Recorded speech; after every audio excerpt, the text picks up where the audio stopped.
Oh, there we go. There's the button. Yo, what is going on, everybody? And welcome to another episode of the Series X podcast. That is right, people. This is the Xbox podcast for the Xbox gamer. Yo, shout out to the chat. What is going on? I hope you guys are having a great Sunday night.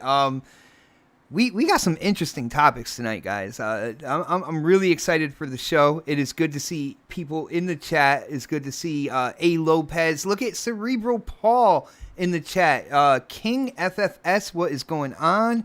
Yo, Gander Lad, what is good, guys? Very, very good to see you guys. As usual, this podcast is completely about Xbox. Yes, we will tackle multi-plat game topics, all right? So as long as the game is going on Xbox, yeah, we will definitely talk about that. But we stay in the Xbox realm. We don't get into console war BS. We don't mention other consoles, right, Jamie? Remember last week? You remember last time we were on? Remember? Right? Yep.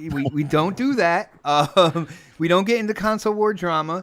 That's me and my co-host and, of course, the chat as well. We try to keep all that drama out of here and just talk about all things Xbox, what is coming, the latest news, entertainment, and whatnot. And I need to introduce my partner in crime when it comes to this little experiment that we have been up to when it comes to this show. Of course, it is the Elusive Gamer on YouTube. If you're on Twitter, you might know him as Jamie Moran. What is going on, brother? Hey man, happy to be here, and it's been a while, and we've got plenty to talk about, and a lot of Xbox stuff. So I'm excited to talk about some gaming stuff. Nice, brother. Before we get started, I gotta ask you, man, because we all know, you've been bouncing off the walls inside your house with the whole, kind of like quarantine situation. Dude, this, the past couple weeks or so, what game, what game has really kind of caught you? What game have you been playing on Xbox that you could tell people about? Yakuza Like a Dragon, mainly. Really? That game, yeah, I realized in 2020, it was taking me way too long to finish games, and it's because I'd play 5 different games a day, so I completely shifted the way I play games to, I'm going to play one game until I'm done, mainly. But yeah, Yakuza Like a Dragon, that game is friggin' amazing. It's a spin-off from the Yakuza mainline series. You can either play it as the 7th Yakuza game, or you can play it as it's separate thing. You don't really have to play it before or after the other ones, but if you play the other ones first, there's Easter eggs there. But it's just so good because they moved the combat to this turn-based system, and it's a very ultra simplified combat system. If you've played a Pokemon game, it's pretty simple how the combat works and that, but it gets the job done, and it's kind of like that in this. And you have 4 different party members, and there's group moves, and you change your jobs, and when you change your job, your tire changes and special moves and combat, and it's just a good game. And plus, it's the first English Yakuza game with the English dialogue option in 18 years. Wow. And they actually went another step further. They have English lip sync, which you never see in these types of games. So Sega went above and beyond with this title. And, I see a lot of people on Xbox playing this at the minute because, it's a great jumping in point. The other Yakuza games can be a bit intimidating because they are in Japanese. There's a hell of a lot of dialogue. But this is English. And, if it's a good starting in point, even though it's set after the other ones. But I love it. And plus, the main character, Ichiban, is a gamer. And he talks about Dragon Quest every 5 minutes. And there's tons of other Easter eggs and references to other video games all over the place. It's pretty much a gamer's game. Nice, brother. I will say on my note, and shout out to Ice Queen. It is good to see you, Ice Queen. I hope everything is doing well. On my side here, of course, I've been playing Destiny 2. The new season has come out, Season of the Chosen. I gotta say, I do. There's some things I don't like about it. Shout out to Fork Boy. Me and Fork Boy were in a party last night, and we, he was kind of voicing his thoughts and opinions about some of the things about, kind of them bringing back weapons that they sunsetted not even a year ago. but you can't use the old ones that you used to have because they have like a power cap to them that we have already blown by. So like certain things like that I don't like, but the new activity I gotta say is pretty cool. They brought back something called Umbral Engrams, which are like they're loot drops that before you decrypt them and see what kind of weapon or armor piece you have, you can run them through this machine. And if you've done certain things in the game, you can literally focus this engram to the type of weapon that you're looking for or the type of perk that you want on a weapon that you're looking for, stuff like that. I'm glad they brought that back. And I got to give a huge shout out. I see Alo in the chat. I see Cerebral Paul in the chat. And to all my golfing buddies out there, yo, I got to give a huge shout out to you guys. The golfing DM, Jamie, I know I've told you about this. We got the PGA Tour 2K21. We have a golfing DM on Twitter. Dude, it is absolutely blowing up. We have so many people in there now, like getting in and getting into a game and playing with other gamers in the community. Of course, on Xbox.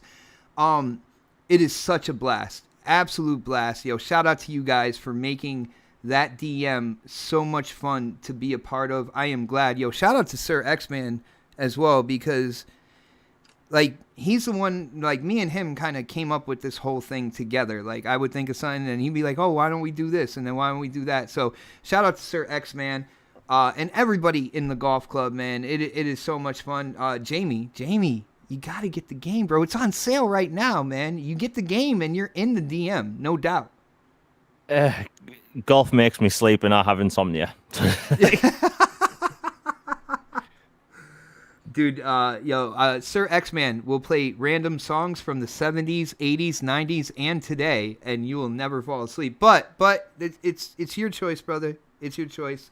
Not only that, Jamie, I don't know if you know this or not, but when it comes to PGA Tour 2K21, it seems that 2K is really, I think they're about to franchise this with HB Studios as a developer, because it has come out that they sold over 2 million copies of this golf game, Jamie, this golf game. And it seems that it's very popular out there, man. What do you think about that, bro? I mean, I don't think monopolies should be a thing. So, like, FIFA has competition. Madden should have competition, but it doesn't. So it's healthy for, EA's sports golf game to have, competition. I even though I'm not into golf, if people love it and it's successful, I have no problem with it. I think it's great. And the thing is, if it doesn't do, the pachinko stuff that the NBA basketball game does, I know I'm all for it. 2K isn't exactly my favorite publisher because But brother, they did Darkness and Darkness 2 though. That was a 2K publisher right there, and those are great games, man. But they block game capture, which really annoys me. In a ton of games. But with that aside, like if people enjoy it and it's successful, hey, I hope it continues. Just hopefully it doesn't fall the way of NBA 2K, the pachinko simulator. Pachinko. Well, I will let you know there is a season pass in PGA Tour. You don't have to invest in it. There's a bunch of stuff like clothing.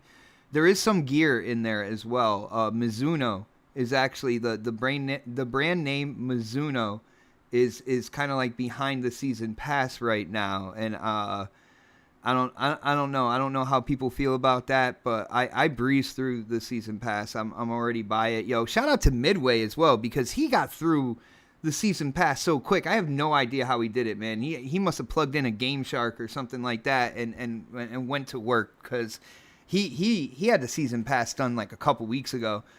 Ice Queen got roses from her boyfriend on Valentine's Day. Yo, shout out to you and your boyfriend. I hope you guys had a very nice Valentine's Day. Percolator 4. Yo, it's all in the hips. Yeah, Percolator was sending me voice messages basically saying that. Shout out to you, bro. But I'm having a lot of fun, man. And of course, diving into Watch Dogs as well, which I gotta say, Watch Dogs Legion, I highly recommend it to anybody who has a Series S a Series X, like I highly recommend that game. Not only is it well put together graphically, but the story is engaging in my opinion. The missions I think are varied. I know there was a couple of people out there that said that they're basically the same thing over and over again. I really don't see that, because they set it up to where you have to approach what you're doing differently each time, and the whole idea of doing things for just the random people in the world, so this way they join DedSec, it's really, really awesome. I highly recommend Watch Dogs Legion if you have a Series S and a Series X. You know, even if you have an Xbox One as well. But I will say graphically, on the Series S, like, it blew my mind, dude. Jamie, the ray tracing, the quality of the textures, the lighting, like everything all around, that game blew my mind playing it on the Series S, man. Yeah, I mean, I have it, and I played the intro, but I was like, I really need to get through Yakuza first. Like, I can't have too many open world games open at the same time. But from what I played, which was like past the intro after, the secret agent thing, I think that game is gorgeous. Like, I see a lot of people like bashing it because it has a repetitive gameplay loop, but the truth is, every game on Earth has that. But from what I played, the game's gorgeous. The sound design's good. It was cool having UK music, like UK rap, in like a video game, like a AAA video game, which was very unusual because you don't see that often. And even though it was like in the UK, and I was driving around places that I've even been before, it was weird because I've played so much GTA. I was driving on the wrong side of the road. You got used to the American style, huh, bro? Yeah, but the game's good, man. Like, I can't wait to get to it, and it's going to be my next game after Yakuza. But like, if people want like an open world city style game that's bloody gorgeous and has ray tracing and all that stuff on the One S and X, like, it has to be Watch Dogs. Yeah, dude, and like, as soon as they said ray tracing on the Series S, and Jamie, you know me, like I was one of the first people when they stated ray tracing on the next gen systems. I'm like, yo, guys, that's the game changer right there. The immersion, the visuals that are going to come out of that, and to see the Series S rocking ray tracing, and of course we know it's a lower resolution ray tracing than what's on the Series X. We all know that, but guys, it's still high quality. Still looks absolutely magnificent. But Jamie, we got to get into the topics, man. That's not even a topic. That's just Xbox gamers talking Xbox games right there. Guys, if you haven't done it yet, and I didn't, so I need to do it right now, I'm going to hit that thumbs up button. Share this out on Twitter. If you know Xbox gamers who are just hanging around right now, they don't know what to do, they want to be entertained, they want to be informed, you got to let them know that they need to be here right now with me, an elusive gamer, and everybody in the chat. But Jamie, I want to start off big. Do you mind if I start off big today? Yeah, let's go. All right. Let's talk about a leak of sorts, or hinted by leakers here. Okay. Let's see. This past year, Microsoft made its largest gaming-related acquisition yet, picking up ZeniMax Media, and we will talk about that in a little bit. But this is not about ZeniMax. Let's see. It was just the latest in a string of high-profile studio acquisitions to bolster the Xbox Series X's future gaming lineup. Yet, even as the ZeniMax deal was being finalized, Microsoft made it clear it would continue to aggressively pursue future acquisitions. And a new leak may reveal that Microsoft's next target is the Poland-based team at Techland. Now, for people who don't know, Techland made Dying Light. Techland is working on Dying Light 2, and the article goes on to state that within this supposed leak, or, the stuff that's hinted by leakers here, that this is where Microsoft and Xbox are going for their next acquisition. They are actually talking about Dying Light 2 being Xbox platform exclusive. And I say platform because PC is Xbox, Xbox is PC. Never forget that. But, Jamie, what do you think about this? First off, we've heard this a couple times before. And, I like to listen over a longer period of time, because when rumors have a tendency to not die, to me, that feels like there is some truth behind this. It might not be totally factual, but there's definitely some truth behind this, because it's what gets people to kind of bring it back up over time. We all know, like, I believe that Xbox is in fact buying Sega, by the way, which I want to welcome, Sonic the Hedgehog to the Xbox platform with open arms as a cartoon mascot for Xbox as well. But Jamie, do you think Techland would be a good choice for Xbox in terms of bringing them into first party? And then after that, I want to hear what you think about the possibility of Dying Light 2 being exclusive to the Xbox platform. But I got to hear, do you think that Techland would be a good choice? And, why or why not, brother? I think they would be an excellent choice. Like, if people have been following me longer than a minute on Twitter, they'll know that I've been like, I love Techland. They made Dying Light, and I absolutely love that game. When they announced the sequel, I did a live reaction, and I freaked the hell out because I absolutely love Dying Light, and Techland just makes sense, Now I know the head of Techland came out yesterday and said they're not being bought, but we have seen in the past developers have said, no, we're not being bought, and then the next minute they are. It happened with Insomniac, Yeah. So, like, it doesn't mean it's impossible because the developer said that. But I think they would be an excellent choice, because you have to look at, like, all the games coming to Game Pass, all the games coming to Xbox, and Microsoft doesn't really have that big, massive, super detailed open world zombie parkour experience. Well, not too many people do, like, unless they have Dying Light. The parkour thing is just so totally original in that game. But the reason why I think the whole it being exclusive to Xbox is a possibility is because Dying Light is still getting support. Mm-hmm.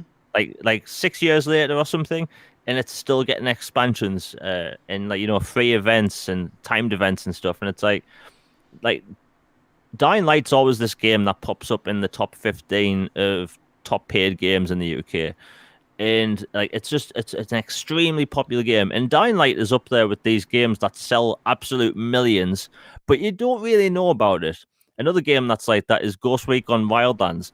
If I told you that sold over 25 million copies, you'd probably be surprised by it. I wouldn't believe you. Yeah, because nobody really knew that it was being talked about that much. It was just a game that was constantly being sold and sold and sold, and it was always in the sale and stuff. And, it has a huge fan base. Same with Dying Light. And the thing about that is that I think Microsoft would be looking at Techland and, like, their Dying Light experience to have in Game Pass, because it's going to be this open world zombie game that changes over time. And the thing is, I know a lot about this game. Like, this game is ridiculously ambitious. Like, the world literally changes depending on your choices. And, 1 minute the city can be flooded or be on fire depending on what happens in the game. And it's like, oh, wow. It's truly like one of those, like, true next generation games, even though it's like cross-gen, but it's doing really impressive things. And it's like, wouldn't Microsoft want a game like this in Game Pass that's going to get support for 3, 4, 5 years? Because they've already said it's going to get support for 4 years. So I can say this being a big game for Game Pass. And the thing is that I think Microsoft have came to probably the terms that they need to pay for exclusives as well. Because if they don't, someone else will. And that's just the reality of the situation. Their idea of paying for exclusives is, let's just buy the studio. Like, that is insane. But, Jamie, one thing, and I heard you talk about it, and I feel like you were kind of dancing around what I was thinking in my head. So I want to put it out there and hear what you think about this, all right? Because, you're talking about Dying Light, the first one, being supported to this day, content being added, activities, stuff like that. That is the reason why I feel that this could be a strong possibility, because we all know Xbox is definitely multiplayer centric. Not only that, but they are kind of like living world centric. You saw, they struck a deal with Bungie for Destiny 2, and we know what Destiny 2 is, man. That is a game as a service. Like, it keeps going, keeps adding expansions. The story keeps going, all that good stuff. And from what we've seen, Forza Motorsport, them taking the number off of it shows that it seems like that game is going to be that game and then supported, for a long time afterwards. You look at what they're doing with Halo Infinite as well. You're getting that first story and kind of like this arcing, over story of what's going on. And you're going to get additions to that over time. And, Jamie, I feel it's a strong possibility because Techland they're kind of like doing that already with Dying Light. So I would think that the acquisition it would be a strong possibility. And I would also think that because of what Techland does with their game and how they support it and how they keep it going and what you were talking about with like the city changing and all that good stuff, to me it just seems to fit Xbox like a glove. What do you think about that, bro? Yeah, that's pretty much what I'm getting at. Like, it's kind of the perfect game for a Game Pass because, like, again, like you have to think about the first Dying Light. Like, even to this day, it's getting a new Viking expansion where you go around the open world as a Viking. Like, it's like, you can do so much with it. And, Techland have proven that they're willing to go wild with these games. So, like, let's say they do become, like, Xbox exclusive, let's just say. They could potentially put, other characters and have, like, Easter eggs and, like, expansions related to other characters. You could have Marcus Phoenix or something in an expansion. Just stuff like that, wild stuff. Because it's a parkour zombie game. It doesn't take itself too seriously, even though the dialogue suggests it does. Well, with latest acquisitions, can you imagine if this is true? Can you imagine they come out with like an activity where, Doom guy he fought the pits of hell, but what is he gonna do in a city filled with zombies? Like stuff like that, man, would be really really cool. Yeah, I mean they can go wild with it, and the thing is, it's I'm looking at all the top-rated games on Xbox right now, and I'm scrolling down, and Dying Light: The Following Enhanced Edition, that's the one with the big expansion attached, and it's like that's one of the top-rated games on Xbox because everyone bloody likes it. Like it's such a good game, and the thing is, Microsoft's been scouting Polish talent for years now, so like them going to Poland and talking to developers, them being Polish, it kind of lines up a bit. Dude, not for anything, I want to shout out to Xbox real quick. I just want to let you guys know, if you're looking for Polish talent, I am part Polish. So, go ahead and hire me on your marketing team. You will not regret it, to any Xbox employees that are watching the show right now. But I don't know. I think it's really interesting. I think that I will say I don't think this is that rumored kind of like Bethesda style acquisition. If it's true, again, this is just a rumor. We're not saying it's true. We're playing with the idea. Let's just say that, like, because it just seems to fit so well. But Jamie, what do you think? I don't think this is that Bethesda acquisition though. I don't think the size of the studio and everything kind of fit that whole, rumored kind of like ZeniMax Bethesda type acquisition that some people were talking about. Yeah, so last night I just for giggles, I decided to have a look at, company net values and stuff. And it's like this quote unquote, I'm doing air quotes, but no one can see me, Bethesda sized acquisition. And I've seen people come up with Ubisoft, EA, 2K. No, Sega. You can scratch them all off. I was looking at all these other publishers and there's two that come to mind. And that's THQ Nordic and Square Enix. Really? Yeah. Dude, no Sega? The thing is, Sega's a bit of a weird one because they've split their their gaming division into two parts. There's the arcade and it's weird. But like Sega is up there as well. But when the whole Ubisoft, I should say Bethesda thing size comes in, don't think about EA, don't think about Ubisoft. Those are like tens of millions of dollars, billions of dollars. Sorry, like EA is worth $48 billion. Yeah. Plus, Ubisoft close to that, and Take-Two really close to that. and it's like that's not Bethesda sized. Bethesda size is literally Square Enix, Sega, and THQ Nordic. I'm glad. Thank you for throwing Sega in there, by the way, because like I don't need my co-host to crush my dreams. You know what I'm saying? Like I can literally see, dude. We got a Sonic Blue controller. We have a Knuckles Red controller. If they come out with a Tails Yellow controller, man, it's a done deal, bro.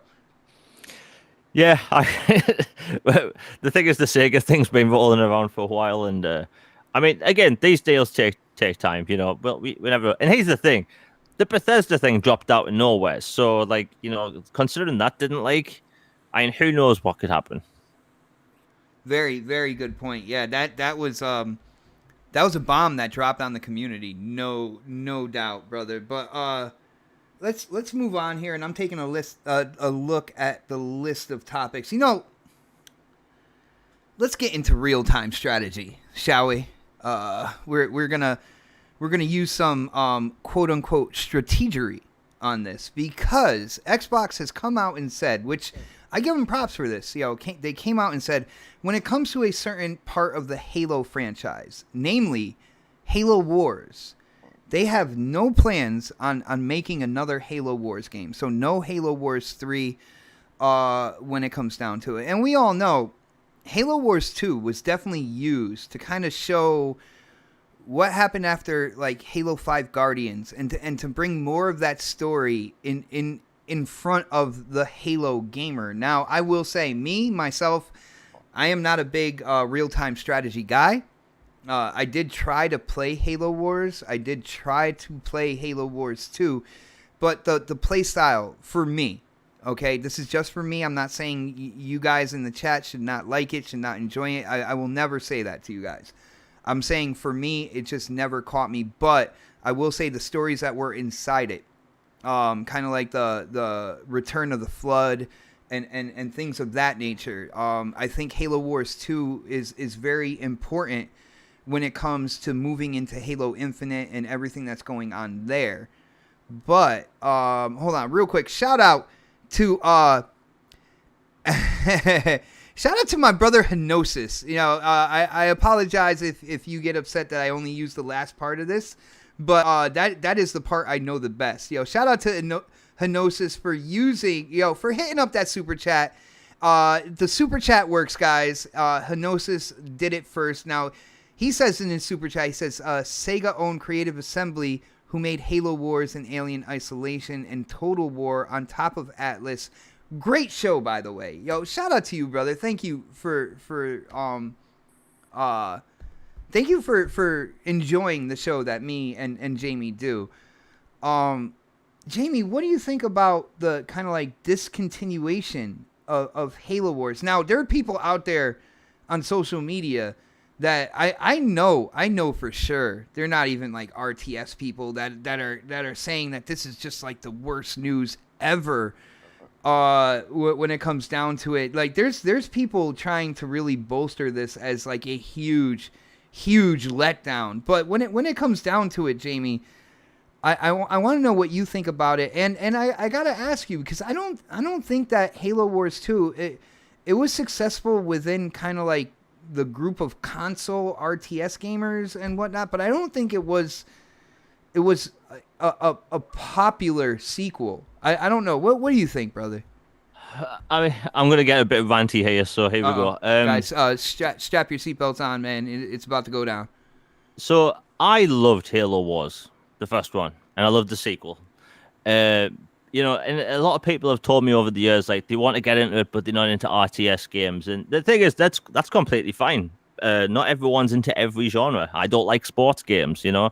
But the thing is, like, I've always tried to tell people they should try and experiment with genres, you know, because I never used to like RTS games. I never did. But in the early 2000s, when I had a PC for school, I was able to play RTS games, and I bought, but by the way, Star Trek games on the PC in the early 2000s. There were billions of them. It was friggin' fantastic as a Star Trek fan.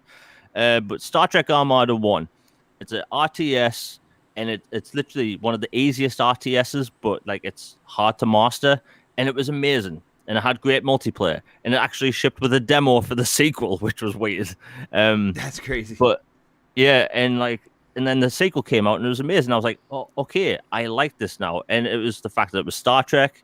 I had a school PC at the time, and it's like it made sense for me to try that. So like ever since then, I've been trying to play other genres I don't typically like. I got into XCOM because I didn't like turn-based, uh, turn-based strategy games, but now I like them. And I've always told people they should give something a go. Even pop it on easy and play it because not everyone likes strategy games, but the stories you can tell are interesting. And the thing about strategy games is that they aren't super like. I'm going to get some flack for this, but they aren't AAA expensive. They can still be AAA games, but you're not making like super detailed gameplay models for characters, if you know what I mean.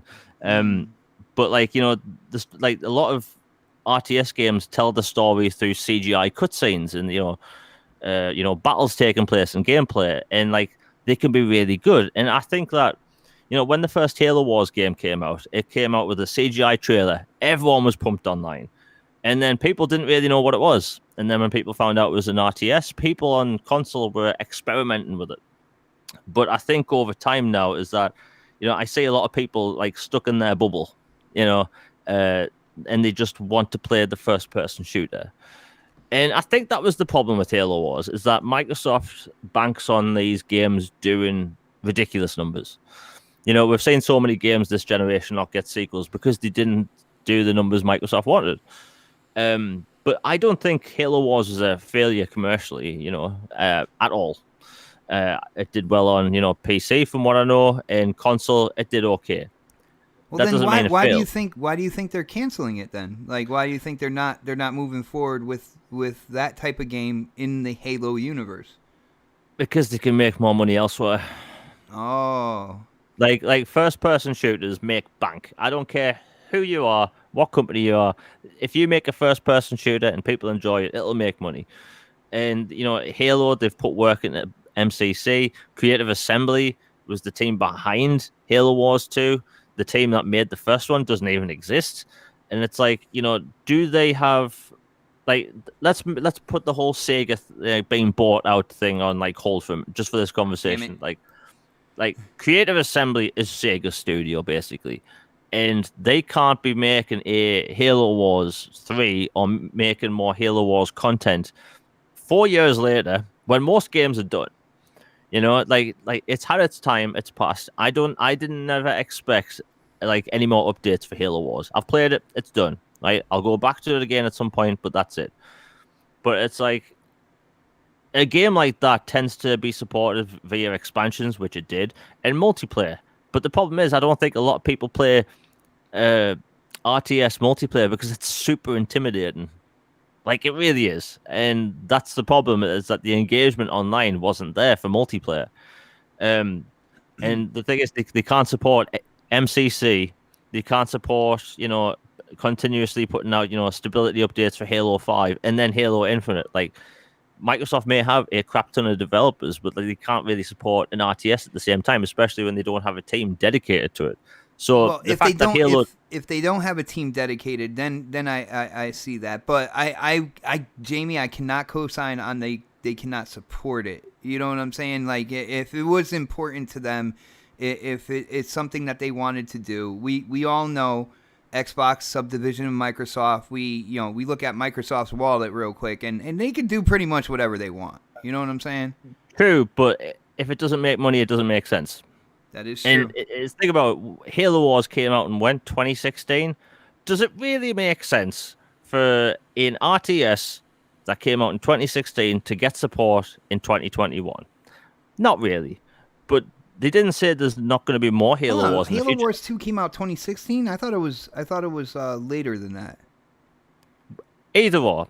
My point is that like RTS games don't get that much support. And the thing is, I remember on TV at the time, like that was getting adverts during like the Flash and Arrow in the UK. That was big. It was a big marketing campaign over here. And the thing is that when the first Halo Wars came out, they also said there wasn't going to be another Halo Wars. Yeah. So but just give it time. And the thing is, I would love another Halo Wars, the reason I'm not up in arms about it is because they said the same thing about the first one, and I lost my mind when the second one was first revealed, and that didn't leak, you know. And I never thought they'd work with like a top tier RTS studio like Creative Assembly. So I mean, anything could happen in the future, and I've seen people online. This is where I get really ranty. Oh, here we go. I have no problem with people not wanting to play an RTS because it's either A, out the wheelhouse, or it's really intimidating. Because RTS games are extremely intimidating. However, the amount of people I've seen online the past week that I know for a fact, A, don't play RTS games, and B, never played Halo Wars 1 or 2, we're like acting like, this is Microsoft abandoning the franchise. It's like, it's a 4-year-old game or 5-year-old game. It's like, RTS games don't get the support that, like, a Fortnite does, or like, a quote unquote, like, games as a service game. Like, games are allowed to have their time and go, Not every game is made to be, like, played for decades. Not every game's Counter-Strike,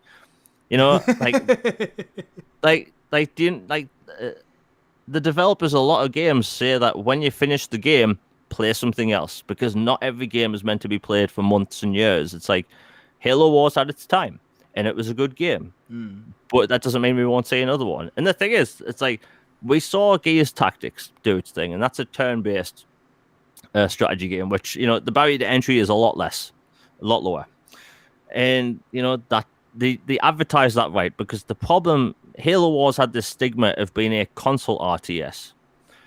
Well, while Gears Tactics didn't have that because it released on PC first. They literally heavily advertise that as it's going to launch on PC. It's a PC game. PC. And it's like every opportunity they said, because PC-centric gamers aren't going to stick to a console version of an RTS. Because I've played RTS games on console, and PC, and mobile.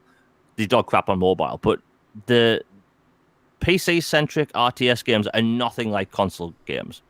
Like, when I was saying that Star Trek Armada was the easiest RTS game I've ever played, it controlled 1,000,000 times faster than the first Halo Wars game because you're not using a controller.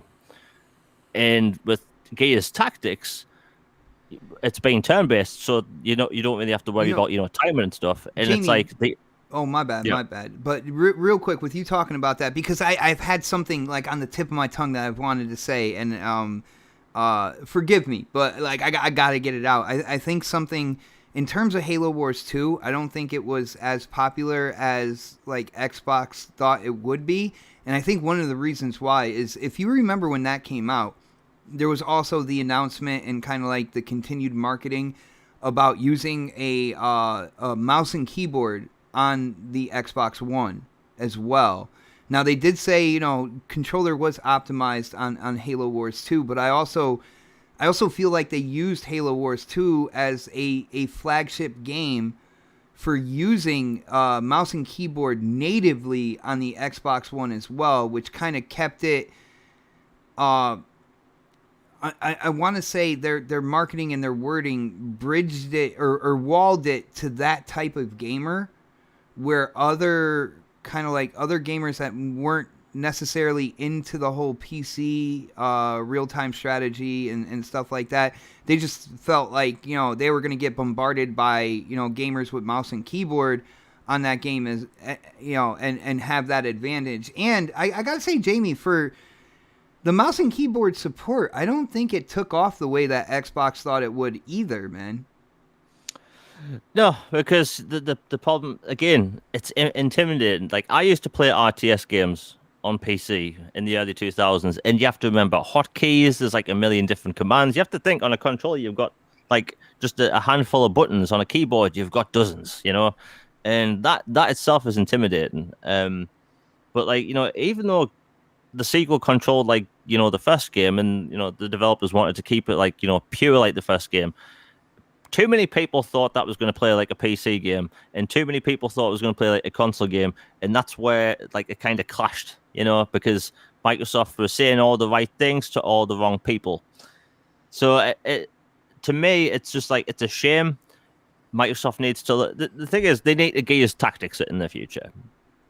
They need to come out and say PC, and then whenever they port it over to console, or if they port it over, like not long after, They need to just, say, like, look at Gears Tactics advertising for Xbox.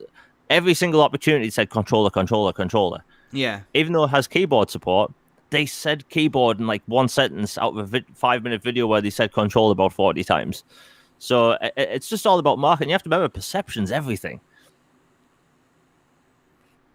Yeah, no, So I definitely hear you on that. I mean, that's what marketing is right off the bat. It is perception, because marketing starts before the product comes out and all that good stuff. So, yeah, for people who are fans of, Halo Wars 2, I do feel bad for you guys. Me not being one of those people because, guys, I gave them both a shot.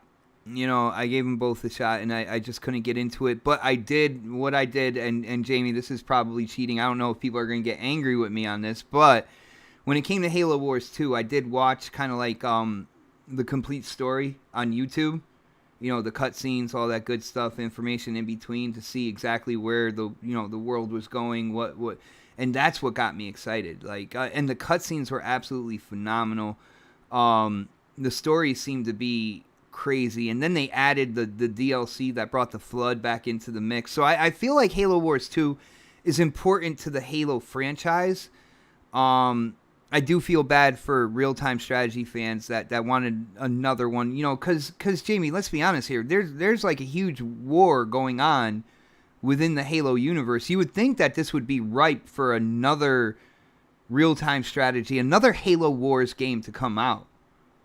yeah, and another thing you have to look at, it's like, as someone that likes RTS games, do you know what there's not really much option on console. You have Halo Wars 1 and 2. You have the definitive edition of Halo Wars, which looks very nice. But you have like a Supreme Commander 2 via backwards compatibility, and like a few other things. You've got a Battlestar Galactica game that runs at like 15 frames per second. It's just like it's a super niche genre. The thing is, a niche genre can be insanely popular. Mm-hmm. Dark Souls, insanely popular. They pump out games every other year or whatever, and they're good, but extremely niche. Racing games are considered niche, sell millions. Oh, you've been talking to Dark Optimus, haven't you? But my point is that RTS games don't have that. Total War, the new one, Troy or whatever it was called, like that was free on the Epic Store. And it did massive numbers on the Epic Store because it was free. I claimed it, and I don't play games on PC anymore. Just in case, you never know. But it's like, it's niche. And the thing is, like, you were saying that you didn't play it. There's nothing wrong with that. Like, I'm trying to think how to put. Okay, Game Pass is opening people up to new genres, right? And one of my friends who might be listening right now, he was always into first-person shooters. If it has a first-person shooter campaign, he'll play it, and then he'll play the multiplayer, be it Call of Duty, Battlefield, Halo. So whenever a first-person shooter comes out, he buys it, plays it, rinses it, gets through the multiplayer, and then moves on to the next one. When he got an Xbox One X and got Game Pass, he started playing RPGs for the first time.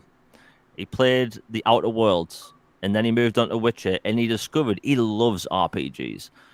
And that's all he plays now. That's all he plays. He only plays RPGs, and he plays the occasional shooter. But he was grabbed, like, he got the attention, or these RPGs got attention from him because he discovered he liked them, because of Game Pass, he tried it. Not everyone's going to be like that. There's going to be the people that play first-person shooters and never touch an RPG, even though they have access to them. Like you with the RTS games, there's going to be people that don't like them at all, and there's going to be people that love them. And again, RTS games are niche as hell. And if people want to play a super niche RTS, play Supreme Commander on Xbox. It's backwards compatible. Like, the amount of units on screen are ridiculous. I'm surprised my Xbox 360 didn't melt at the time. But it's like, it's just going to be a thing. That's how it is for RTS games. Yeah, I definitely agree with you. I'm reading some stuff in the chat that I didn't know what was going on. Wow, that's insane. Yo, Jamie, do you know anything about Prince of Persia remake being canceled? Cancelled? I know it was pushed back. Yeah, like that's Henosis said. I misread the article about Prince of Persia remake. I originally thought they were going to be taking more time to make the graphics better. Then he's like, but to cancel it, damn! I wanted to replay it with Chivos, so I definitely got to look into that. This was my weekend off too, but guys, I'm I don't want to sit in front of the computer on my weekend off. Like I've been playing a ton of golf, man. I've literally just looked up the Prince of Persia thing, and the latest article was 2 days old, and it's on about how they are delaying it to reprioritizing development. So, just sounds like a delay to me. Okay, all right. Well, getting into games in terms of remakes and stuff like that, Jamie, we were told that this past week, EA was going to decide on whether or not they were going to go all in and really kind of flesh out the game called Anthem. Now, this is a game that a lot of Xbox players did pick up when it released. I believe it was like, 2 years ago? Yeah. About 2 years ago, right? And it had marketing rights were in Xbox's favor. Xbox had marketing rights, and when we saw trailers, stuff like that, the game looked absolutely phenomenal. Then it came out, and when it came out, had a complete lack of content. Nothing was really ready in the beginning. Not only that, there were certain things, because this is considered a looter shooter. There were certain things that looter shooter fans were upset about. The lack of originality when it came to the look of the exotic weapons and stuff like that. Certain things that really cater to the looter shooter audience. And I know this audience because Destiny. You know what I'm saying? So this past week, I didn't hear anything on whether or not they were going to decide that they were going to go all in on it. Or the other option, Jamie, was that they were basically gonna just let it go. They were they were gonna go frozen, and I'm saying that February in Connecticut, they were gonna go frozen, and they were just gonna let it go. They're gonna put it on the side of the highway somewhere in the desert and kind of just drive off. Jamie, what do you think that they should do with Anthem? Now I know we're all gamers and we all want more games to play. All right, I do realize that, but we got to look at it in kind of like the grander scope as well. Jamie, I got to ask you, man, what do you think EA should do? BioWare, they took a black eye here when it came to this. They got a little roughed up when it came to this game. Rumors about only 18 months in actual hardcore development time with this game, stuff like that, and not for anything, but certain things within the game kind of cater to that might have been the case. Last time we knew, there was about 30 people working on kind of like redoing this game, making it better. What do you think EA is going to do here, bro? Well, it looks like we're getting 2 BioWare related rants today. So it feels like BioWare comes up and I just go off. Look, like, when I read an article for something and I go into it, like I can see the writing on the wall. And the thing about BioWare is that I love BioWare. I would love to talk about them in a positive light. I really would. I would. Now, with that being said, BioWare is not what it once was. The magic is gone. There used to be a term in the gaming industry, BioWare magic. That magic's gone. It fell down a well and someone covered up the well with crap. Crap. The thing is, I was super hyped for Anthem, and the aerial combat, it all looked really good. But the thing is that there's some weird thing with BioWare where we get shown this thing or hear about it, and we get told it's been in development for 5 years. It's going to be an experience that's new, fresh, vibrant, blah blah blah blah blah. And then we find out later that what we got was 18 months of development. The exact same thing happened with Mass Effect Andromeda. 18 months of development. And that shows. But it's like, it's unfortunate because like the thing is, BioWare were known to make single-player RPGs, and then they dabbled in multiplayer. Do you know the original original Dragon Age was going to ship with multiplayer, and then they axed it? So, like, BioWare have been wanting to get into multiplayer for a while. So, Mass Effect 3 had it, but a different studio worked on it. Then Dragon Age Inquisition had it. But it's like they are known to make RPGs, and they came out and said, "Oh, this is going to be like a 10-year experience." And to me, it was horrifying because all I could see was this looter shooter thing. And I don't like Destiny. I don't like Division. I don't like these games that you have to go back to all the time and just grind and stuff. That's just not for me. And the thing is, I think Destiny does a lot of things right. The game looks gorgeous. The gunplay is amazing. The score is amazing. The presentation is top notch. But it's not for me. The Division is fun to me. Like from what I've played, I find the gameplay fun. But again, it's not for me. And so like I get Anthem and I'm like, this has got everything I don't want in a video game.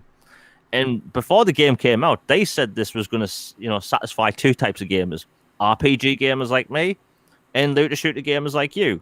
And they failed on both fronts. Mm.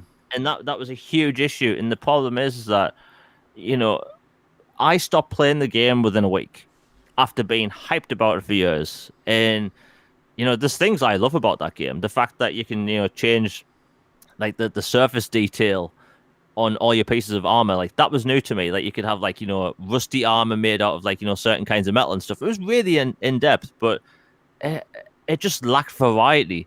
There was next to no different. There's like 5 different enemy types, if that. There was the world felt dead because there was no wildlife, even though the game promised it. The game's going from third person to first person for like questing in like the tower or whatever it was called.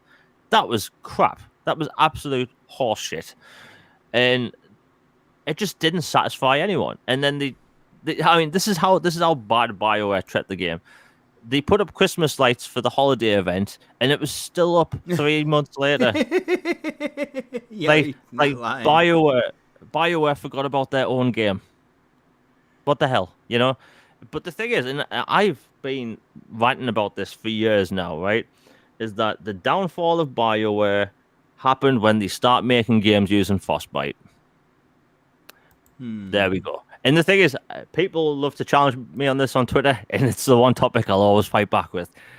Like, Frostbite was designed for first-person shooters. Battlefield looks glorious. Battlefront looks equally glorious, but like they didn't even have third-person camera controls in the engine. That's why Mass Effect Andromeda feels janky. Dragon Age Inquisition was just blind luck, basically, how they got that done. And the thing is, Anthem, Mass Effect Andromeda, these failed experiments, it's just a shame. And the thing is, what do I think they're going to do?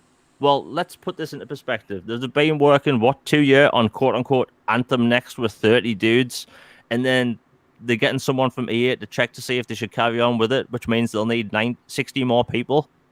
I'm sorry, that doesn't make sense. So what have they been making this whole time with them 30 people, and they need 3 times that? So so technically they need 120 total. It just, to me, I think it the writing's on the wall. It's going to be done. They're going to put the efforts elsewhere. And this is into the next Dragon Age. Yeah, I mean, the thing is, why pump money into a failed IP? That it's a games as a service that needs players to play over a long period of time. Even though it's not for me, I don't like to see games fail. But it's clear that like there's no audience there. Even though I thought the combat was amazing, it really was, and the presentation was good. But it's the gameplay loop to Anthem was a lot of fun. It's just that they didn't give you a lot to want to keep playing the game. Like, I know at the core, the gameplay loop needs to like grab you, right? You need to want to play that, but you also need to want to play it to get stuff done or to get new things. You talk about, they tried to cater to two gaming demographics, RPG and looter shooter, and you're right, they failed on both. And the thing is, they failed with core functionality that should be in an RPG, in terms of content and length of story and kind of like diversity. And then the looter shooter stuff with you want to grind for that that unique exotic weapon or that unique gold tier weapon, whatever you want to call it. And it should have its own unique look as well as kind of like unique perk and how you use it. You know what I'm saying? And, you know, they failed on all accounts on that. And the thing about this, Jamie, and I was hyped for Anthem as well. Shout out to my brother, the Don. He was really, really excited about this game. And, you know, even to this day, the Don and K Mega, they do like to go back in and play the game. And I think a lot of it is that gameplay loop. But I feel like the game lost its community. And then I feel like instead of like losing the community, but still having the community think about the game, wait for the game stuff, I think a lot of gamers just already moved on from Anthem to the point where they don't even care whether or not it does come back or they do redo it. If they do redo it, you know, I do see people would come back for it, but I don't see that hype. I don't see that intrigue. I don't see the substance there. Even if they do come back with it, you know what I'm saying, Jamie? Yeah, I mean the problem is that like they came out with a games as a service game in 2018 or whatever, and it's like they gave up on it, and why people have no reason to care at all, like literally no reason to care. And the thing is, like I would have loved this game to have been successful, but I think this is just another footnote in the failure of people chasing Destiny in the Division. Dude, everybody's chasing Destiny, bro. Everybody is. And the thing is, I don't get it. Like I really don't. Like look at football, right? We have FIFA and we have Pro Evolution Soccer. People only talk about FIFA, but the other Pro Evolution Soccer still sells a lot. But the thing is, there isn't a market or anyone really asking for a third one because one, there's no one going to make it and they couldn't get the licenses. But it's like, who's playing Division or Destiny and go, I think I'll move my entire gameplay experience to a third game. Like, I don't see that happening. It's like we have Battlefield and Call of Duty, the two big military first-person shooters at the minute, and mainly Call of Duty at the minute. But it's like, if some other company comes out with military first-person shooter, blah, blah, blah, blah, blah, does that mean that people are going to go, I'll move my preferences and my gameplay to that? Because remember, these games like Destiny and Division, these are made for you to go back to every day. Oh yeah, every week, every month, which bores the living hell out of me, by the way. They have weekly bounties and stuff like that. Stuff that these developers, they want you playing their one game every day, constantly, and nothing else. They really do. And that's the problem. That if people are going to go back to that one game every day, every week, then they're not going to move that to just another game. Like look at Marvel's Avengers, right? Same deal. It was heavily advertised with a lot of single player content, but it's the same outcome. It doesn't have a lot of post game support. Mm-hmm.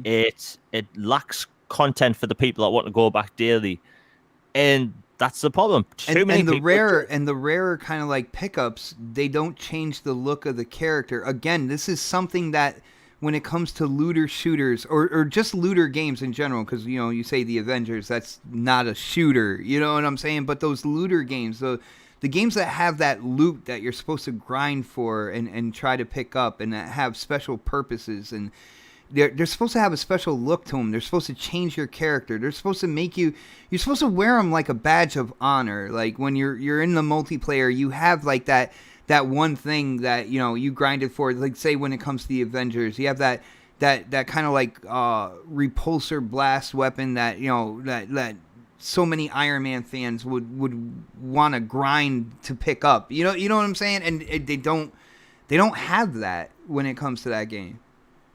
I think too many developers are chasing this. You're like, we need to be like Division or Destiny, because are there really legitimately Division or Destiny players out there going, you know what, I love this game, but I'm looking at something else right now to get my attention. Like, even if Anthem released with the most amazing content and all this other bunch of random crap people need in a looter game, people aren't going to flock to it because they're too invested in the games they already have.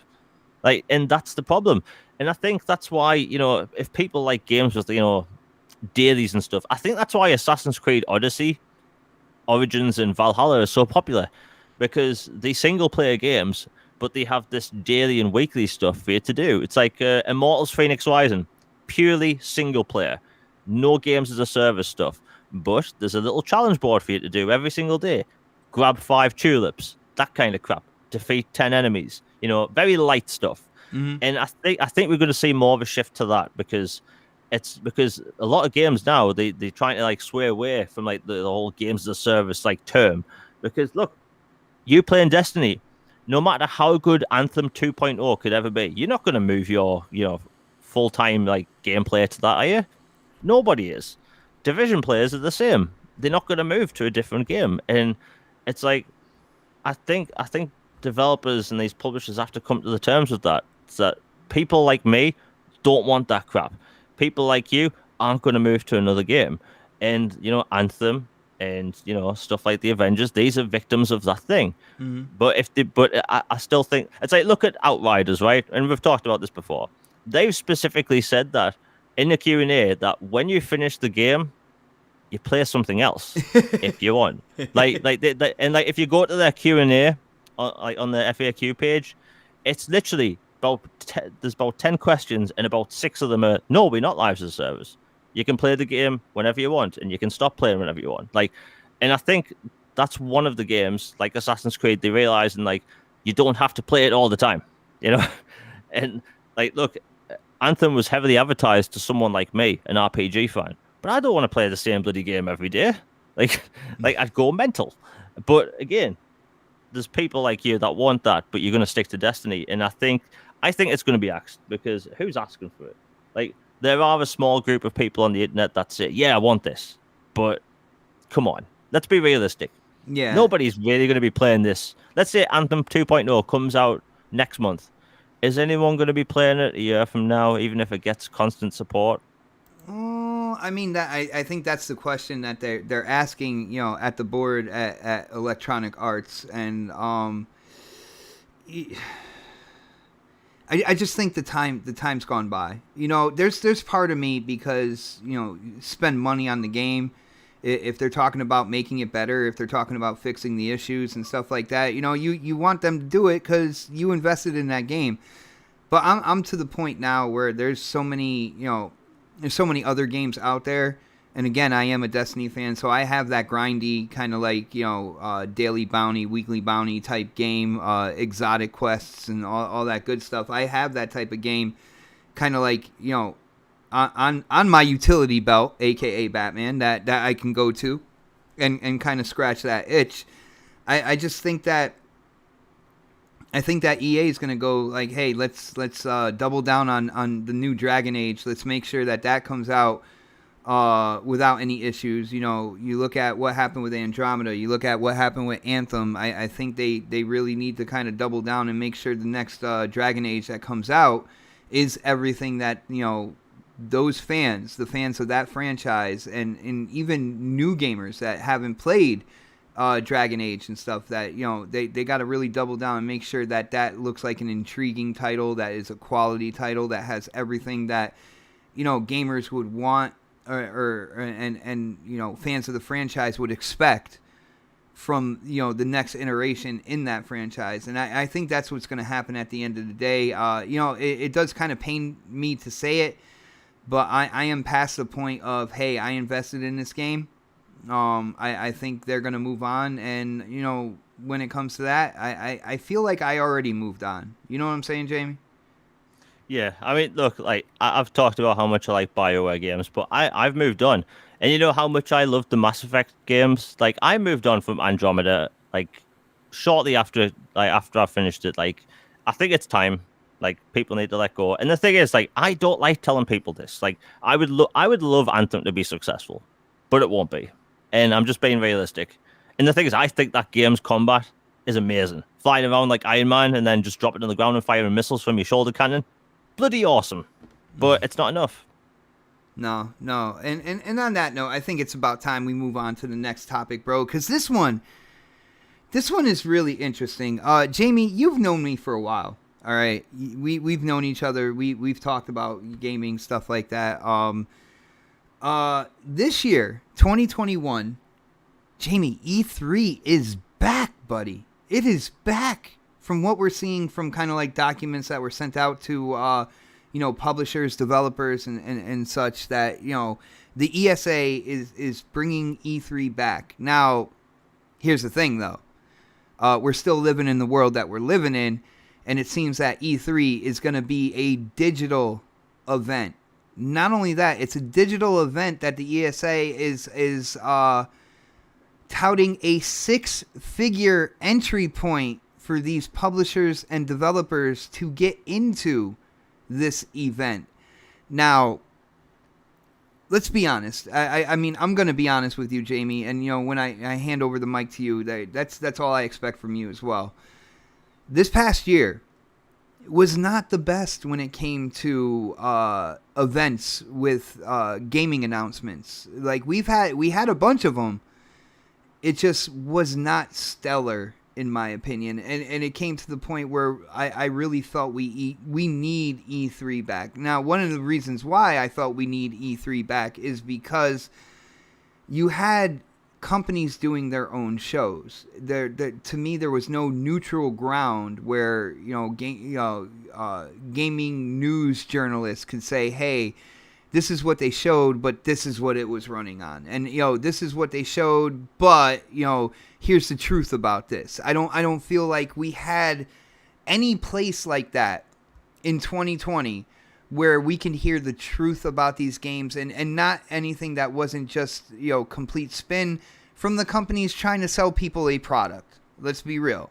Now, I feel like we need E3 as that place to bring gamers from across spectrums together, right?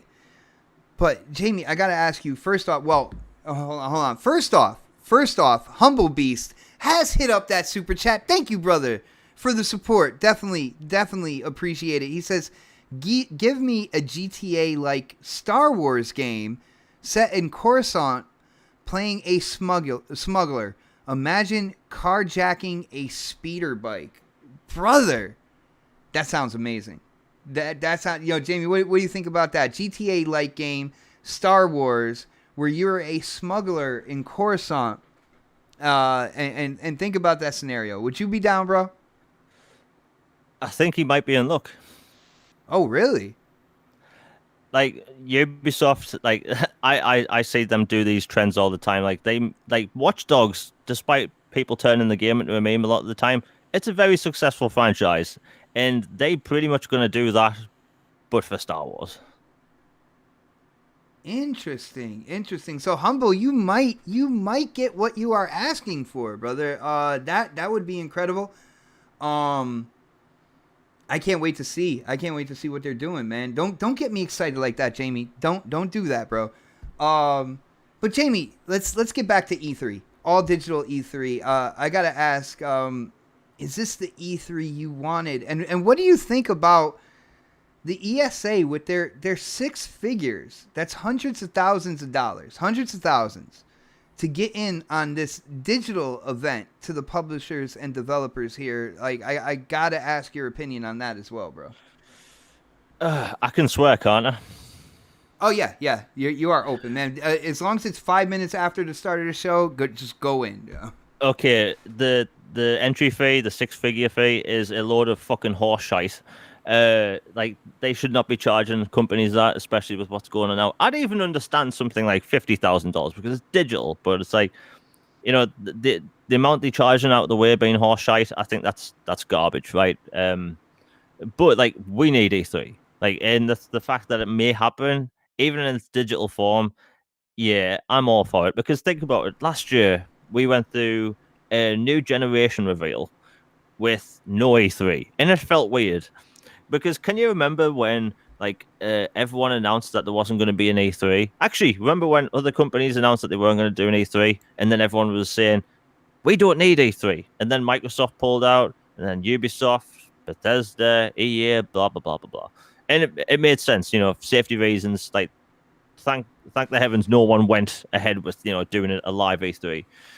But it showed that gamers need this, because remember we had Summer Games Fest, and I've asked people since then, what was Summer Games Fest? Summer Games Fest was a website that was just basically linking other events. That's all it was. Microsoft would have their event and it would be listed on this website.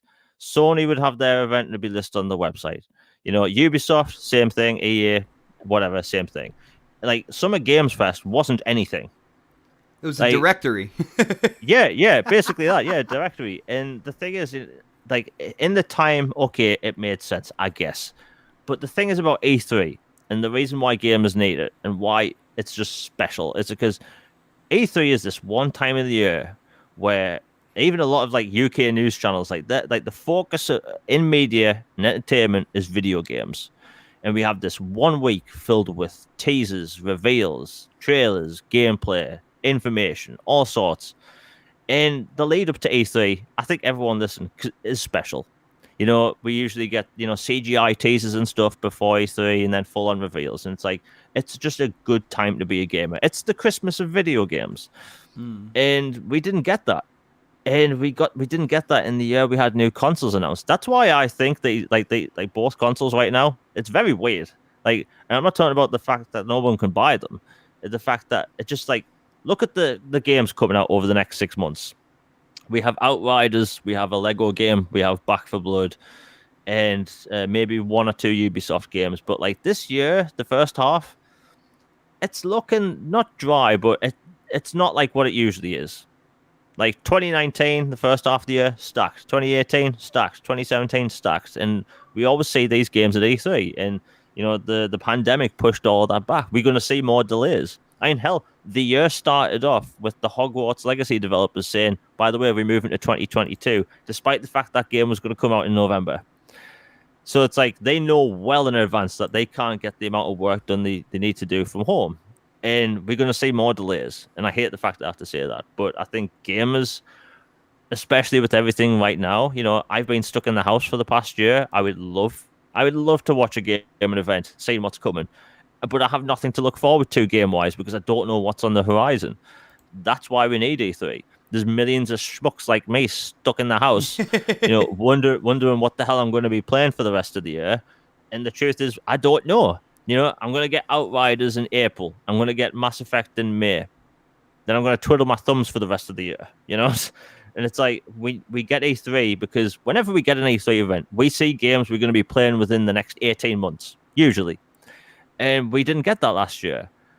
And I think everyone can admit 1 week filled with, game announcements, reveals, information is a lot more exciting and a lot better to talk about than have it spread over 4 months and call it a game fest. Like, no. And the thing is, I get really angry about this crap because, like, when Microsoft were the only platform holders to have an E3, I saw on forums people saying that gamers don't need E3. And then the second we don't get an E3 by anyone, all I saw online was, I miss E3. It's because it's an exciting time. Why wouldn't a gamer not want to see a live event where us nerds are the focus, where they're trying to sell us product by showing us awesome games? We didn't get that last year. And I hate the fact that we didn't get that last year. I will take the digital form of an E3. I want it all in 1 week. And I'll be happy. And here's the really cool thing, if this does go ahead and Microsoft signs up to the digital E3, Bethesda normally have their own show. Mm-hmm. So Microsoft might have to either have 2 separate shows or 1 long-ass show. So, like, I hope they go ahead with it. Like, and the thing is that, like, let's take away the whole, like, 6-figure, like, sign-up fee, like, away for a minute. Like, wouldn't it be nice to have 1 week again where it's just us looking at what we're going to be playing for the next 18 months to 2 years? We're going to see delays over the next few weeks and months. But wouldn't it be nice to have a game-related event to look forward to in summer again? Because I know for a fact I missed it last year. Yeah, definitely, man. Like, I'm happy that the ESA is trying to do something with E3. I am not happy about the price point. for publishers and developers to get in on it. It seems like, for lack of a better term, it seems like the ESA is smelling their own shit again. Pretty much, like, you need us, and you know what I'm saying. That kind of like whole thing. But I am happy that they're trying to do something. It just shows that in the world that we're in, a lot of people thought everything was cool. Everything's going to go back to normal quickly once we got like vaccines and stuff, and you can see now that that's not necessarily the case. You know what I'm saying? Like, it's not just a flick of a switch and everything's going to go back, unfortunately. But I do feel like we do need E3. We need a place where the journalists can come in and they can get their hands on these products, on these games, and really kind of voice their opinion and let people know what's really going on. Because when these companies are holding their own shows, and they can put out whatever they want to put out, they can run it on whatever they want to run it, and there's really nobody there to kind of call them out on anything. And I have a problem with that personally. But it's good to see E3 is back. It's good to see that there's a lot of people in the community as well that are like, yeah, we want this back. We need this back, because it's something that I know I've been saying for a while. I believe, Jamie, you as well. A lot of people are out there, claiming that E3 wasn't needed. And I think this past year really showed that is absolutely not the case. And it's good. It's good to see E3 like kind of like back in the news. But six figures, man, that's insane right there, yo. I just want to say that the geeky nerd said, like, show games when they're ready, not for a show. That goes without saying. Do you know how many games we get shown at E3 that come out in the same year? A hell of a lot of games. And the thing is, like, show a game when it's ready is something people don't even have to say. Like, look at Bethesda, right? They announced Fallout 4 the same year it released. That's my point. We don't have crap to look forward to. And someone said in the chat, like, I have games to play. It's like, I have enough games to probably last me the next 5 years, because I have a massive backlog, and there are games coming out. But my point is that there isn't that excitement. There isn't that, like, like, look at the first half of 2019 and go backwards. Like the year is literally packed with games, to the point where it used to go from like, oh, why is October and November so packed, to the beginning of the year began to be packed again. And it's like, that my point is that there isn't this excitement. We have this awesome hardware, and the point is that the games aren't there to support it. All right, I'm gonna flirt with bending the rules real quick on this. Like, when it comes down to it, we had new consoles come out, and it's funny to see that the most popular kind of like titles out of these new consoles is a remake of a game that's 2 generations old, and another game that was literally built on a last generation game. You see what I'm saying? Like, that's a big difference than what we got in terms of a new generation, from like, going from Xbox to the 360 era, from the 360 to Xbox One era. That's a big difference right there. So yeah, we all have games to play, but what we've seen in previous new generations is way different than what we're seeing, going from, the end of 2021, the release of these new systems, into kind of like their first full year. Right, Jamie? Yeah. I mean, look, I know we only talk about Xbox, but like, I think even if you're a fan of the other platforms, you can admit that these new consoles did not launch with the games they originally meant to. Like, we all know that. Like, do you think Microsoft didn't want to launch without Halo? Of course they didn't. Do you think Sony wanted to launch with a remaster and a remake old games? No. Right, they probably wanted let that Sony slip right there. Oh, damn, I said it too. See what you did, Jamie? the thing is, it's crystal clear that, like, the pandemic has changed everything. But it's like, there isn't that, like, there's not that excitement. Like, the thing is, these both next generation consoles, or should I say all three, there's this people want the hardware, but if you look at the games coming out over the next, let's say, 1 month, right? What big game is coming out in the next 1 month? Tumbleweed. That's what's coming out. I can't wait for that one, man. That's going to be great. Like, we tend to have consistent games released whenever a new generation comes out. And every year in general, look at the past 5 years. We haven't had that this year. And, like, again, we're going to get more delays. And that's my point about the whole E3 thing. It's that we're going to get that spectacle of all these game reveals. Because if the other platform decides to host their digital E3 as well, people are going to go nuts because all of a sudden it'll matter again. Like that's the reality of the situation.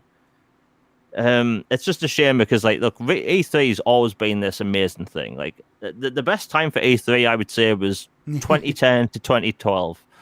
You know, it was like I used to have like 5 different like screens set up. I'd be watching GameTrailers.tv on one thing, I'd have GameSpot on another, and it was literally just hours and hours of new game reveals. But it's like, it's just like last year, just like, man, it's easy for anyone to say that last year wasn't the same. Like, we got new hardware in E3. I don't care who throws a digital, like, you know, like, I don't care if Microsoft or Sony throw their own digital events that's an hour long or 2 hours long. It's not the same as an E3. It just isn't. No, I got you, man. I definitely agree with you, yo. Again, shout out to the chat. You guys are absolutely amazing. I've been watching the chat, and of course, yeah, I've missed a couple things here and there, but I think I've caught up on it pretty well. But the conversation going on, there's some typical back and forth going on. Shout out to my brother Jesse in the chat. What is going on, bro? Shout out to Chris as well. Chris, who is not necessarily an Xbox fan, but he shows up here every time we go live, bro. Every time. You know, it is good to see everybody in the chat. If you haven't done it yet, yo, hit that thumbs up button, people. And of course, if you haven't subscribed, definitely subscribe. Jamie, is there anything on? Well, we're pretty much at that limit, man. We're at the end of the show. You know, I could go about the Mass Effect thing quick. Okay, go ahead, brother. Let's see what you got. So, Mass Effect Legendary Edition gets announced, and, you know, it was like the end of Return of the Jedi. Everyone celebrates. And the thing is, like, everything they've shown so far, it's a massive upgrade. The texture detail, character models look fantastic. Game world looks fantastic. And, you know, I've been telling people since 2019 that this game was going to come out. And then when it was announced, I've been trying to tell people that's more than a simple remaster. It's got a lot of upgrades. And turns out, what do you know? It's got a lot of upgrades. And I blame the media for about what I'm going to talk about, is the whole butt situation. Like, Miranda's arse not being in 2 shots. Now, I've played the Mass Effect games a lot. I remember those games frame by frame because I've played them dozens of times. There's about 3 shots in the entire trilogy that do that. And when this came about, see, this is the problem with video game media, is that they can take these topics, make it a controversy before it's even a thing. So the title was something like, you know, game is mad, and, you know, there's a scrutiny over, you know, over different camera angles in the, you know, the Mass Effect remaster, and the thumbnail always shows Miranda's arse, you know, in like one scene from Mass Effect 2. The truth is, in Mass Effect 2 in 2010, it was out of place then. You'd be talking super serious about her sister, and then the camera would pan to just her arse on half of the screen. It was out of place then. In 2010, it's out of place now. But it was made a controversy before it was even a controversy, because headlines, you have places like Kotaku, IGN, GameSpot say video game controversy over removal of arse scene. It's like, no one was complaining. And the truth is, there's 3 shots in the entire trilogy that are like that. And they all out of place. And people have told me they're not buying the game because of this. like legit. And the thing is, it's like, out of 150 plus hours of gameplay, out of dozens of hours of cutscenes and dialogue, there's literally about 5 seconds total where this happens. And they've just changed the camera angle. It was out of place then. Literally, Mass Effect 2, you're having a super serious conversation, and the camera pans to behind her arse. It's like what all these people are running with as thumbnails. It's like, it's weird.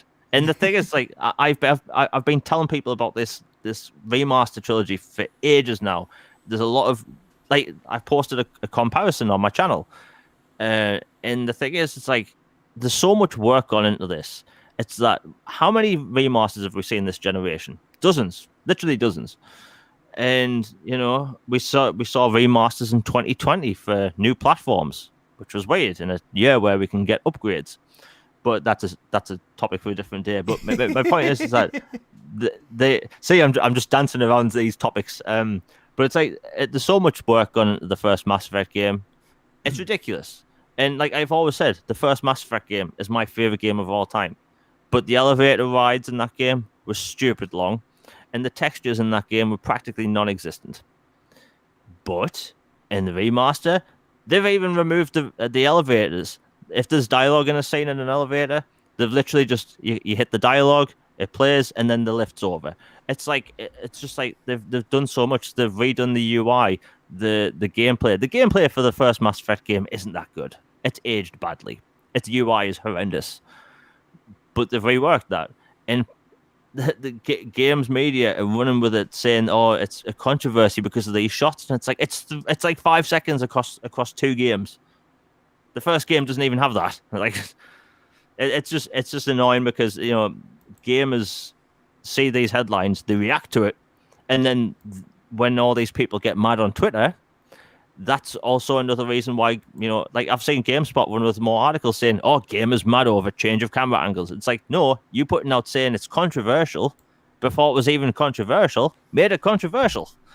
And it's just annoying because, like, it was meant to be a time for Mass Effect fans to celebrate. We're going to get something from BioWare that's good in 2021, and it's worth celebrating. But it's a shame because, like, over 3 shots across 2 games, people are losing it, and it's like it's going to have over 150 hours of gameplay, and people are losing it over nothing. And it's like, I don't know, it's a shame.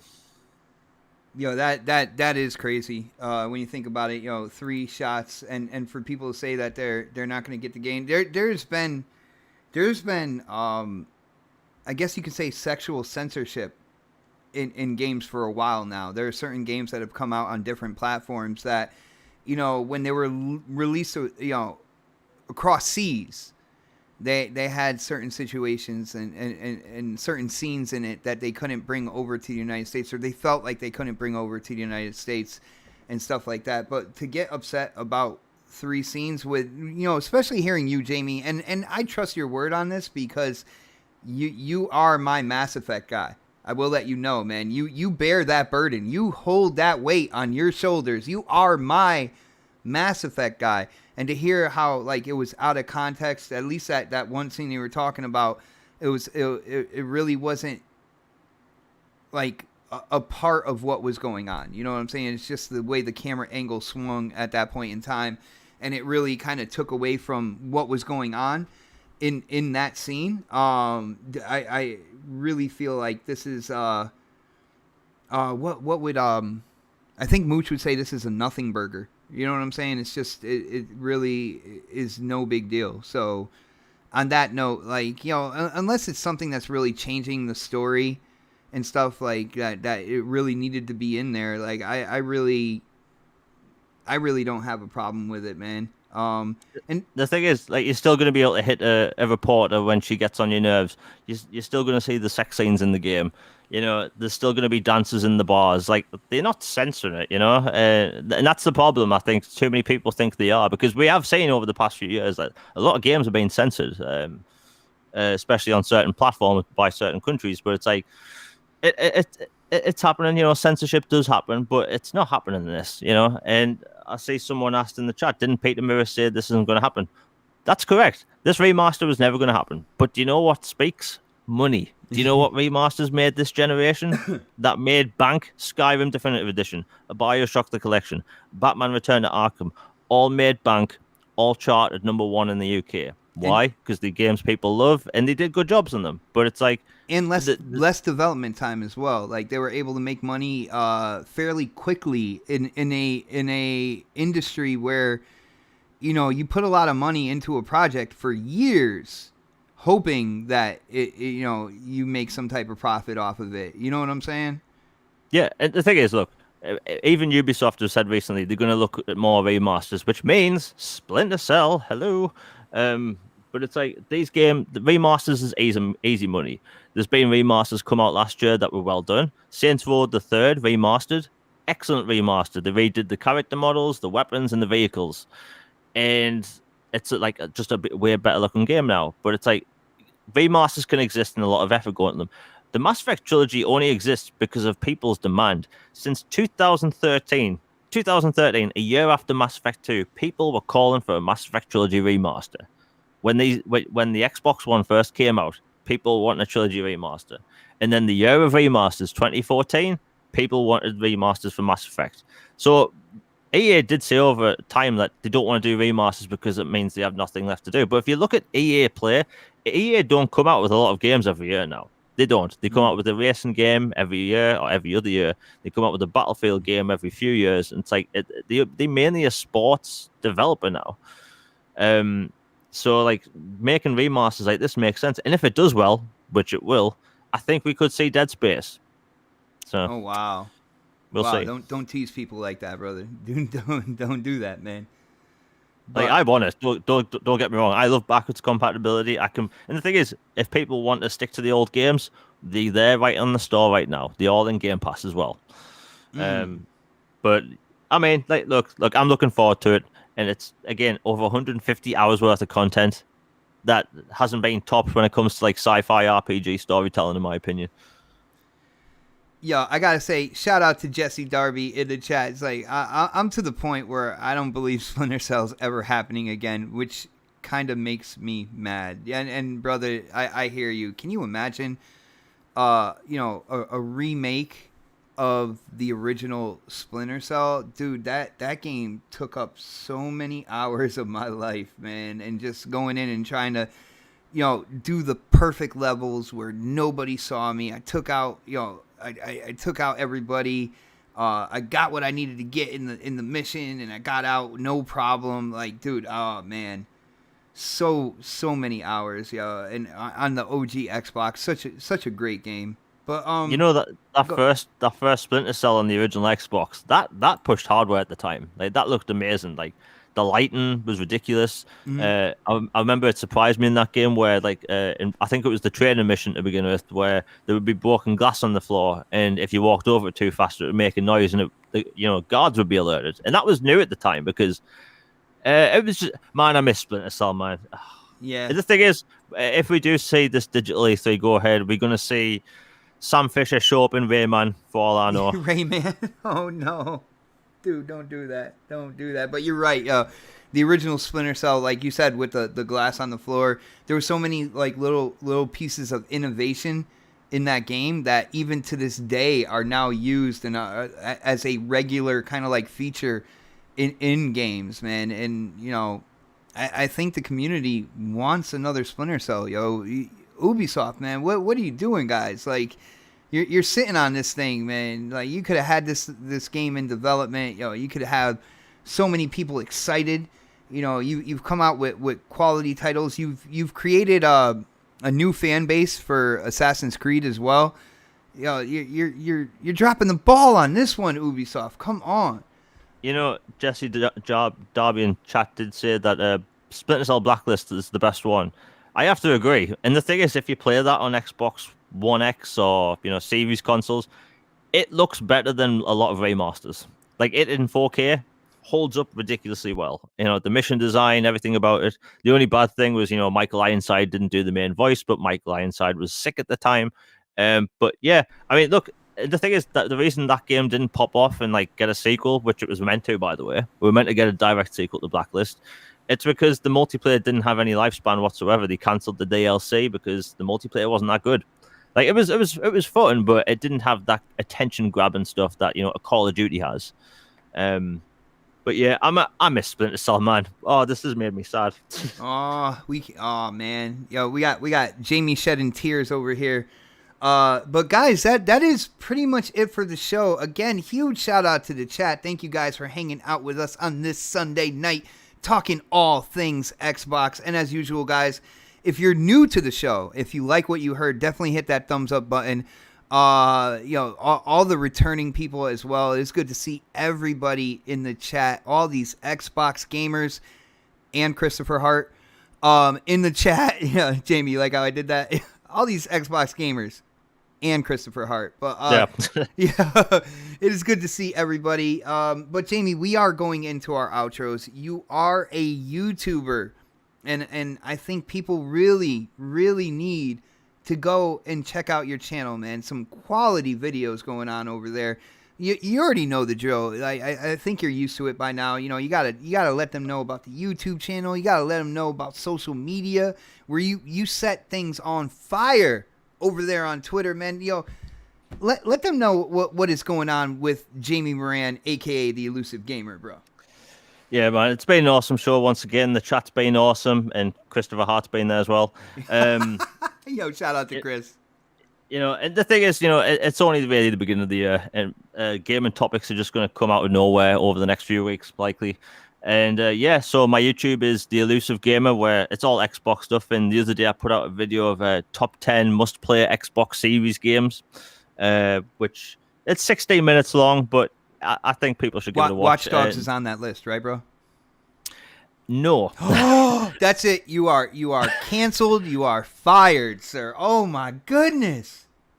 But considering it's going to be part of a series, so it will probably be in a future video. But yeah, that's The Elusive Gamer. I have another Xbox. You can even say Xbot recommends. If you want to do that, put that in there. Like Xbot recommends Watch Dogs. I highly recommend Watch Dogs Legion. You will not be disappointed. But go ahead, Jamie. My bad. Yeah, I'll do that. But that's The Elusive Gamer, and I have another Xbox-related video coming out in 2 days, or either it might be tomorrow. I'm not sure yet. But yeah, that's The Elusive Gamer, and my Twitter is Jamie Moran UK, where it's gaming and jokes. Nice, brother. And guys, you already know where I am because you're on my channel right now. It is Xbot448. Again, if you're new here and you like what you see, definitely consider hitting that subscribe button. For people who are here, if you want to support on the next level, you can always consider becoming a member of the channel. Thank you guys so much for all your time. I had an absolute blast. I love sitting here and talking Xbox with my brother Jamie Moran. It is so much fun to be able to do this show for you guys. I do work every other weekend, so now this show is kind of like it's like bi-weekly, so next weekend we won't be on, but the weekend after we will be. Work calls. I got to do 12-hour shifts. I got to work every other weekend. If I could, I would be here every Sunday with you guys, talking Xbox. But it is good to see everybody still getting excited and coming to this channel for the Series X podcast. I appreciate all the support, guys. And I've been told that this has to be the outro for the show. Guys, as always, keep it gaming and keep it Xbox. Have a great night, everybody.